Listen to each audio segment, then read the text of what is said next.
বোঝাপড়ার কোনো নির্বাচন দেখতে চায় না জামায়াতে ইসলামী। বোঝাপড়া হবে জনগণের সঙ্গে, রাজনৈতিক দলগুলোর। রাজধানীতে প্রায় 400 অবসরপ্রাপ্ত সামরিক কর্মকর্তাদের নিয়ে জামাতের মতবিনিময় সভায় একথা বলেন দলের আমির ডাক্তার শফিকুর রহমান। সোমবার সন্ধ্যায় চীন মৈত্রী সম্মেলন কেন্দ্রে মতবিনিময় সভায় জামাতের আমির সামাজিক দায়বদ্ধতা থেকে দেশের জন্য অবসরপ্রাপ্ত সব সামরিক কর্মকর্তাদের এগিয়ে আসার আহ্বান জানান। বিস্তারিত তাফহিমুল ইসলামের রিপোর্টে।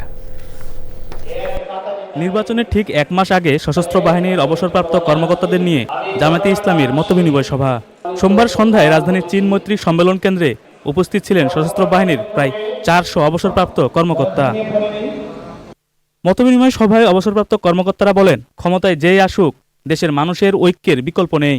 আমরা সবাই মিলে ঐক্য নিয়ে একসাথে বসবাস করব এবং আমরা সুন্দরভাবে আমাদের আগামী প্রজন্মকে এই বাংলাদেশ উপহার দিয়ে যাব। আমরা যেটা নিয়েছি সেটা আমাদেরকে এখন রিটার্ন করার সময়, এখন আরামাসে থাকার সময় না। ঋণটাকে ফেরত দিতে হবে জাতির কাছে। অনুষ্ঠানে প্রধান অতিথি জামায়াতে ইসলামের আমির মহান মুক্তিযুদ্ধের সশস্ত্র বাহিনীর অবদানের কথা তুলে ধরেন। বলেন, কোনো বেসামরিক ব্যক্তি মুক্তিযুদ্ধের ঘোষণা দেয়নি। ৭১-এর মুক্তিযুদ্ধে কোনো সিভিলিয়ানের মুখ দিয়ে মুক্তিযুদ্ধের ঘোষণাটা প্রচারিত হয়নি, হয়েছে আপনাদের মুখ দিয়ে। আপনাদেরকে স্যালুট।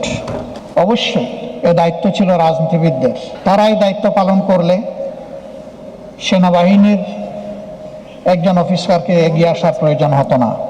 জামায়াতের আমির বলেন, আগামী নির্বাচনকে কেন্দ্র করে যদি কেউ মেকানিজম করার চেষ্টা করে তাহলে তারাও দেশ থেকে পালাতে বাধ্য হবে। আমরা বোঝাপড়ার কোনো নির্বাচন একেবারেই দেখতে চাই না। বোঝাপড়া কোনো অথরিটির সাথে হবে না। বোঝাপড়া হবে রাজনৈতিক দলগুলার ভোটারদের সাথে সরাসরি। আমরা সেই নির্বাচনটা দেখতে চাচ্ছি।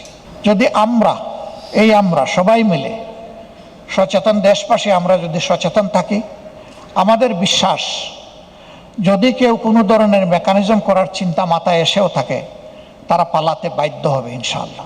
সামাজিক দায়বদ্ধতা থেকে সবাই মিলে দেশকে এগিয়ে নিতে অবসরপ্রাপ্ত সব সামরিক কর্মকর্তাদের এগিয়ে আসার আহ্বান জানান তিনি। দলের সাথে সংযুক্ত হওয়া জরুরি নয়, প্রিয় দেশের জন্য একসাথে কাজ করা খুবই প্রয়োজন। আমরা সবগুলো হাত একত্রিত করে একসাথে এগিয়ে যাব ইনশাআল্লাহ। দুজন অবসরপ্রাপ্ত কর্মকর্তা ও জামায়াতে ইসলামীর আমিরের বক্তব্যের মাধ্যমে 2 পর্বের অনুষ্ঠানের প্রথম পর্ব শেষ হয়। পরের পর্বে জামায়াতের আমির সাবেক সামরিক কর্মকর্তাদের বক্তব্য শোনেন। তাফহিমুল ইসলাম, চ্যানেল আই, ঢাকা।